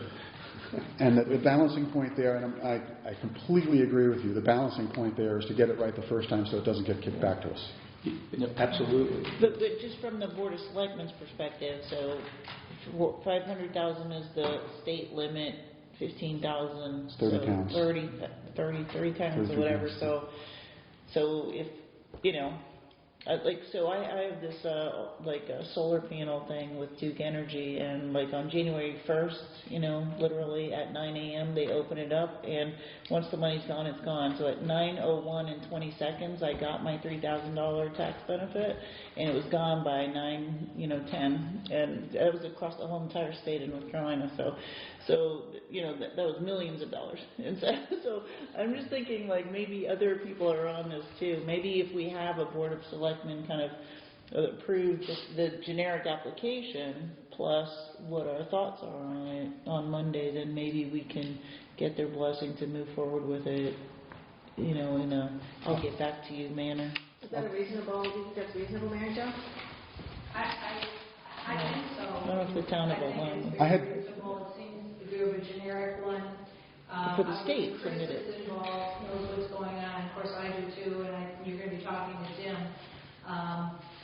If you have a generic resolution, you feel pretty good about your application. I think just a sample of what you anticipate to submit would do it. Yeah. And I had. And then for the state, we can work on it over the next week. I plan on calling Tim tomorrow anyway, just to update him on the results of this conversation and see what his thoughts were. Yeah, because we don't have to submit it to the state Monday. We can submit it to the state, over the course of the next week or so, once we tweak it. All these other towns have gotten in on this. No one misses. Yeah, it's already a month in. So it was on their way. Yep. Yeah. So I'll give Tim a call tomorrow, which I was going to do anyway, and see what his comfort level is with an accelerated timeline. And if a worst case scenario is July 7th, I don't think we're going to be way behind with an August 31st deadline. So that would be the next month. The next milestone would be July 7th.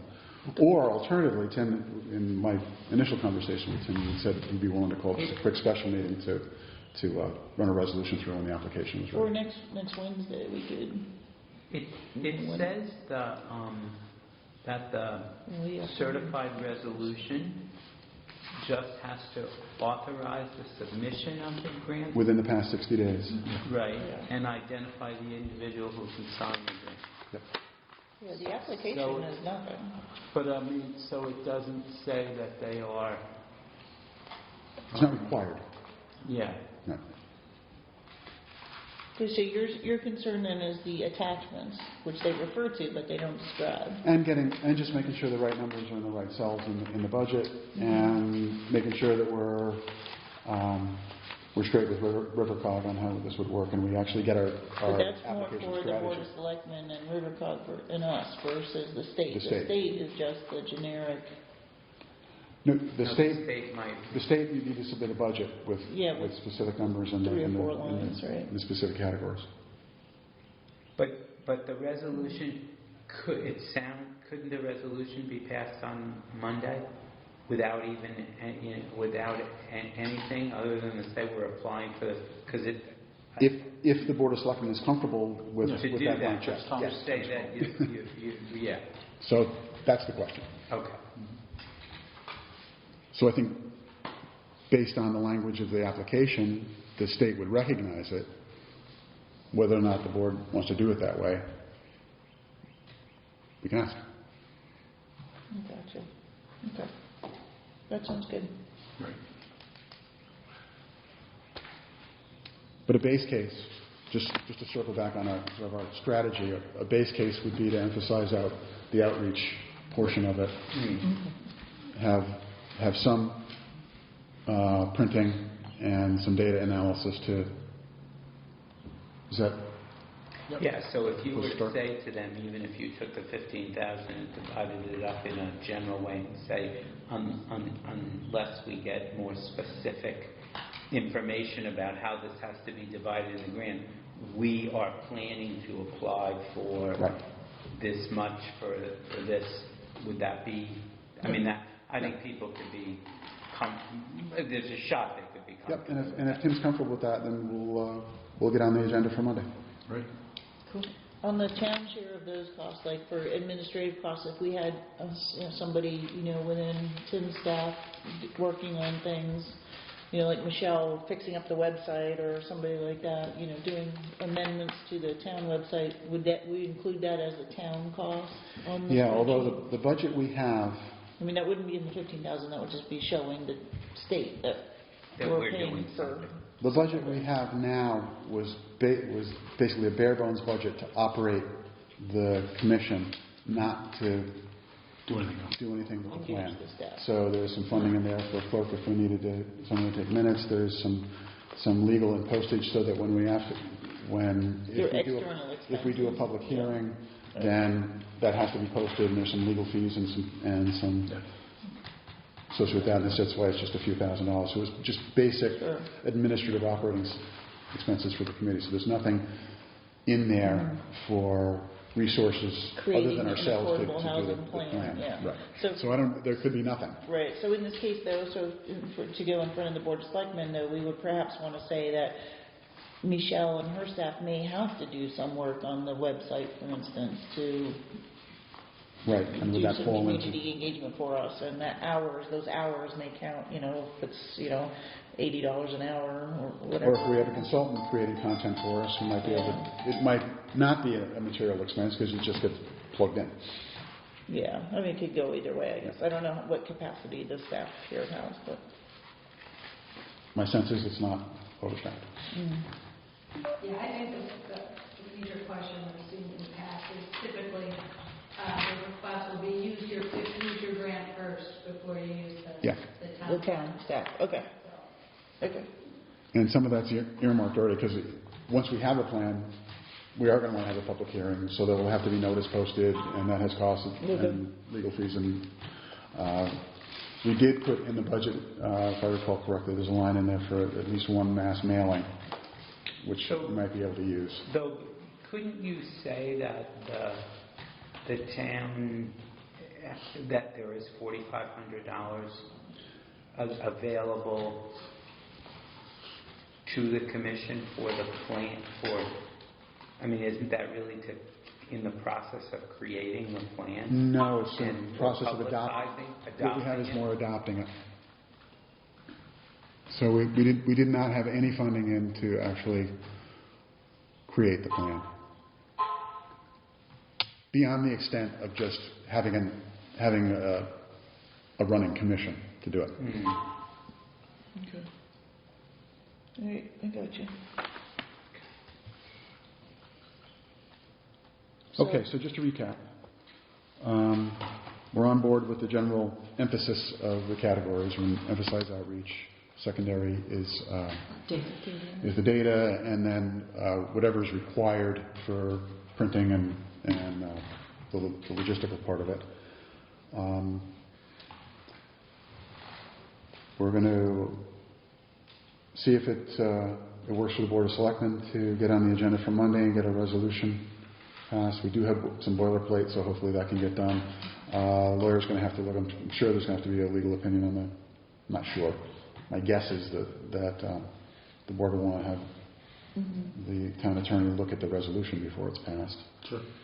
So if everything comes together for Monday, we can do it. And then we've got some questions out to DOH, to RiverCog, and then some logistical questions for Tim about the funding that we have and what fraction of it might be applicable to this. And if it comes together, then we'll be back on Wednesday. We'll put it on the agenda and finalize it. And then we're still going to need to go back to the Board of Selectmen because the Board of Selectmen would need to submit the grant. Sure. It wouldn't come from us. But we'll keep moving up. Yeah, it's kind of all the more reason to get it in front of them on Monday then, because then if they go back in July, then it's going to be... Yeah, although if we're in touch with them, they'll have a draft at least, and then the final step can be approving the application and the downstream process. Okay. Maybe this very lovely lady will get immediately back to you with any of your questions. Paula. Paula. Yeah, we can make a motion also that just says when after it's done, that Tim has the authority to sign it and send it. It doesn't necessarily... Which would be the resolution, actually. Yeah. Right, so you may not have to come back. Might not have. That's helpful. Yeah. Thank you, everybody. Thank you, Mary Jo. Mary Jo. Appreciate it. Thanks for your help. Okay. 3 down. A couple more to go. Oh. Easy one. Are we done with the grant for right now? Yes. Okay. So watch your email as always, and we'll be back here next Wednesday. And if we do wind up on the agenda for the Board of Selectmen, I will, of course, let you know right away. Okay. 3 down, number 4. Approval of minutes from May 19th. I'll make a motion to approve the minutes. Okay. Second motion? Sorry. Any discussion?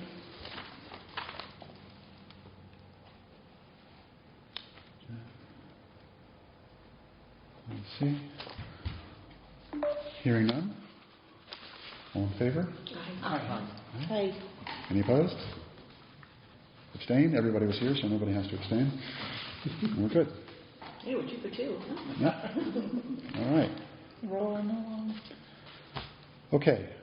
Agenda items for upcoming meetings. We've covered a lot of this already. So we have a tentative hold on this room for 6 o'clock. I'll get that backed up to 5 o'clock. I don't think that's going to be a problem. So next Wednesday we're going to start with a discussion of the McCulloch opportunity and a little more detail on the test plan so we can get through that first gate. Yeah. That'll be at 5. Okay. We had deferred what was going to be on tonight's agenda, which was Jen was going to lead us in a discussion about outreach planning. So that'll be up for next Wednesday. We're going to have some follow-up on the grant application next Wednesday, one way or the other, whether it's to nail it down or to just approve final form of it. And I think that's going to make for a busy couple of hours next Wednesday. Our next regularly scheduled meeting is on July 21st. And my thinking there is at some point we're going to want to start a discussion about strategy and actually start to stake out the four corners of our plan, whether or not we have resources for it. So just start to set some direction on that. And we have the committee report, we have multiple other towns' reports, and we have some open questions on and some discussion on what positions to take. I think we're going to want to talk about other stakeholders. We've got zoning, definitely. Planning and zoning, definitely going to be on the radar screen. Economic development. We should have some follow-up on McCullough by then, too, I would imagine. Yeah, Yes. we'll have a report out on the color. By then, hopefully we'll have a committee stood up and hopefully we're still moving on it. Might be like a standing agenda. I would say, as we spin off parallel threads and committees, I would say we're going to have report outs for those. Now, Michael, were you thinking, like tonight, two people from here will be a little subcommittee, but at some point was this draft proposal an idea about a larger committee that to deal with that whole, right? It's not just a subcommittee of this group. Yeah, and my evolving the thinking in real time, now that we have this first gate to go through, I think if we get through that first buildability gate and we start to get into some of the fielding proposals, soliciting proposals, coming up with a process for evaluating proposals, we're going to want to get some other heads in the game on that. Sure. Will there be a point where we have to get approval, like a zoning approval, or? Yes. There will be? 100%. Yeah, I would see the overall process would be we're going to have to get some proposals in. Yeah. We know, I think we can expect one from First Congregational and Hope, or at least they're going to take a run at one. Are they together? The church and Hope? They had a... Church and Habitat. I think it was more Habitat. Yeah, I was going to say Habitat. Sorry, I just want to make sure. So there may be one coming from there. And there probably maybe one coming from Hope, too. I mean, there could be multiple and I think options. I would see the committee reaching out to organizations that are active in this space. Who else does that sort of thing besides Hope and Habitat? Well, even a private developer can do it. Private developer can do it. There's an outfit in Hartford I saw that's doing it in the Hartford area. Middletown. But other private guys won't deal with two. Probably not. Yeah. And it'd be nice to get. That's why it's like Rob Broussard's done a ton of these things, and he'd be a good resource. He's a towns guy. Yeah. So utilizing our network and our contacts to reach out and just at least make organizations or individual developers that do this aware that there's a potential opportunity. So let me make sure I understand if I could. So there is an opportunity to get to the zoning board and have it be like the whole project on Neck Road, or is that not something that we'll run into? No, this is two single-family homes. So so we're... That's it. Okay, so we are not going to be open space. Yeah, this is two single-family homes. Yeah, the mortgage would have to be held by the owner, the buyer, right? And so, the mortgage would be held by, in Habitat's instance, Habitat holds the mortgage for the buyer. Really? Yeah, they hold two mortgages actually. So the first mortgage is an affordable mortgage. The second mortgage, if they pay off their first mortgage, the second mortgage is forgiven. So that's how they're able to afford the homes. The Hope works in a slightly different manner, but similar. So the mortgage is forgiven at a certain point, after they pay off. So it just depends on their income. But if we're talking about, Habitat does not target people making $80,000 a year, so that's kind of not in their wheelhouse. So that may be out of the question for a Habitat build. But they're $100,000 homes for 3 or 4 people. It just depends on what market we're looking at, and that's why I think it's important for us to define what we're talking about when we're talking about affordable housing in Old Lyme and what the definition of it is for Old Lyme. And if we're talking about $75,000 to $80,000, that's a whole different deal than talking about affordable housing when you're talking about 50% median income versus 80% median income. And then there's a big difference. The statutory definitions too, which are under 830G has the tiers, the 3 tiers. Yeah. So it just depends how we're going to manage it. You also can't want to just say utilize like the someone's space going to come in and build a house and then expect to get $300,000 for it. No, you don't, but... It's not affordable. Exactly. But And to your question, Karen, that there might not be an application going before, or any kind of application going before planning, but we may need to engage them, the questions that came up about the road. we need to go to a meeting with them and say, this is what our plan is. And if there are any waivers that are required, and whether those are accommodated under 830G. And if they are affordable, if the application... So there may be application with the state.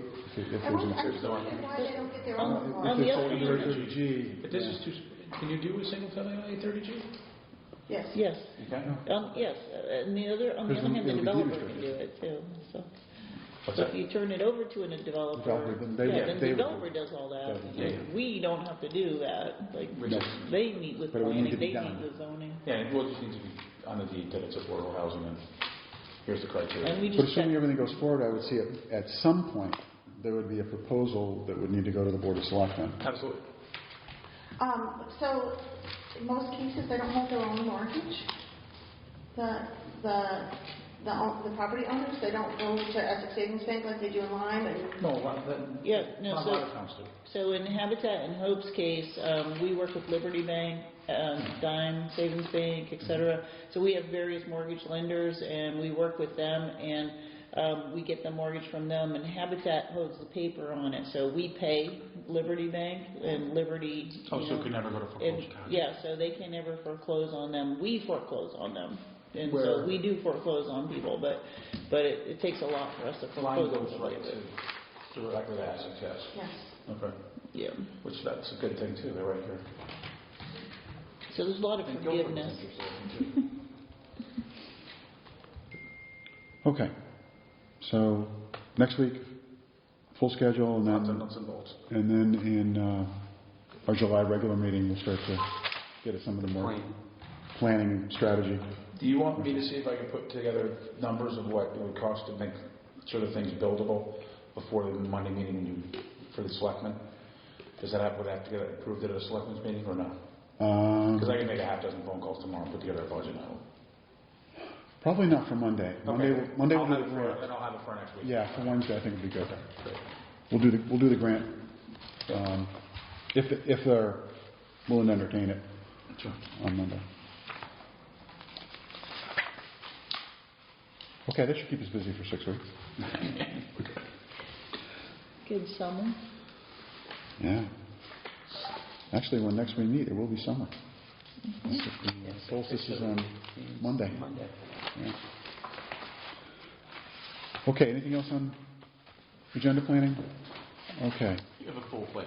we do. And will for a year, because our plan is due in just about a year. Okay, any other business matters arising anyone would like to bring up? Okay, hearing none. We have no public here, so... Nobody's on the call? No, we didn't have a call this week. The room is open now. So we're not going to record anymore? It's recording. I'll record this for him. Yeah. For us. But with hybrid People can't meetings, call in and listen? we didn't this time because the room is, there's no restrictions on the I access. understand that, but are the recordings going to be pasted Yeah, on yeah, we'll the post it. website? Perfect, thank you. So it won't be real I think time. that's really but it'll important. be- yeah, Transparency is very important. absolutely. But when we did the phone call, it doesn't record. No, we had to do that separate. Anyway, so. Okay. No public for comment. Which brings us to adjournment. A motion? So moved. I second. Gone. Okay. So it's 5 o'clock. on the 20th? Okay. Is 5 o'clock for everyone? No, just Karen and myself and I mean, Michael. Anybody, Yeah. you're welcome to come. Nobody's excluded. No, I was clarifying. I do a lot of clarifying. It's a good thing. Because, well, I'm often unclear about what's going on.